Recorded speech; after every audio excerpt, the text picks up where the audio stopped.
Dearest Hugh, oh, I've had the most dreadful luck. I feel terrible that you've been left alone all this time. The traitorous Dr. Gray tried to steal the annular spectrum, a ring I developed to allow perception and alteration of colour. Some call them impossible colours. Impossible for Dr. Gray, maybe. Anyway, something went wrong. I turned a strange shade and became invisible. The ring, it fractured, scattering coloured shards far and wide. I stayed at home for many weeks, watching, waiting, existing on this coloured plane. I couldn't speak to you, nor interact with anything in the mono world. So I left. I left for the university where I hid away the coloured tools I had created. I pray you have found what is left of the ring.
Since the beginning, we have pointed to the sky and declared it blue.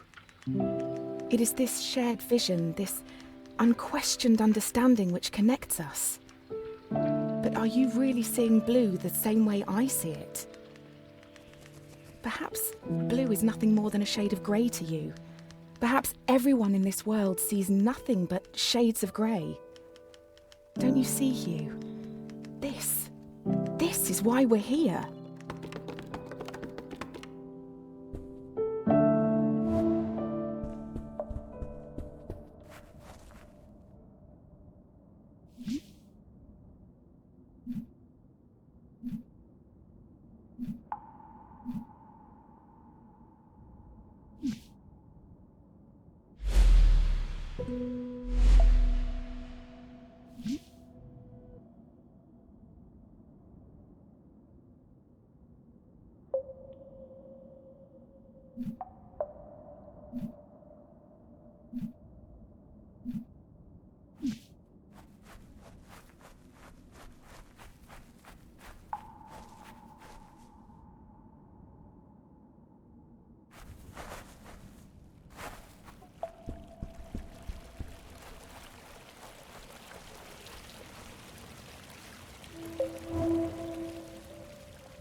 When you enter a cave expecting a waterfall, the chances are your expectations will be met.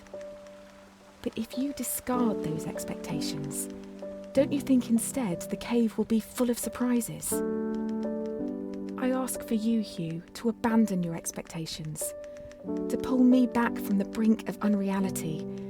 I need you to see the world not for what it is, but for what it can be.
Did you know, Hugh, that purple is at the very end of the visible spectrum? It's the hardest colour for our eyes to distinguish.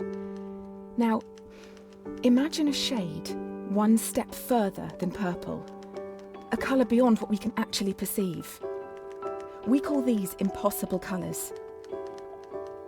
And I fear that this is where I currently reside.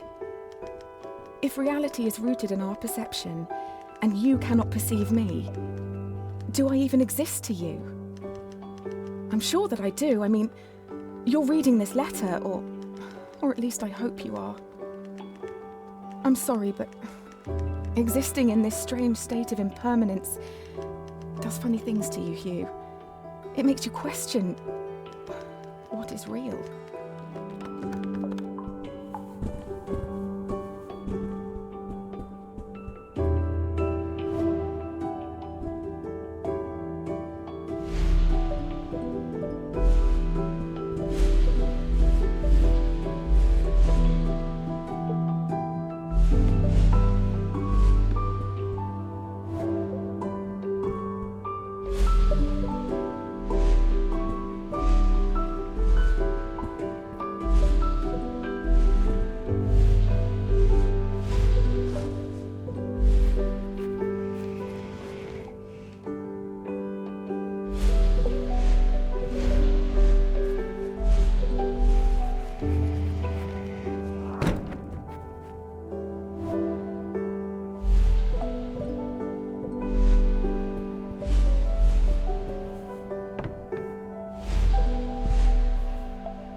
The university gardens were bathed in an earthy orange light when I first met Dr. Gray.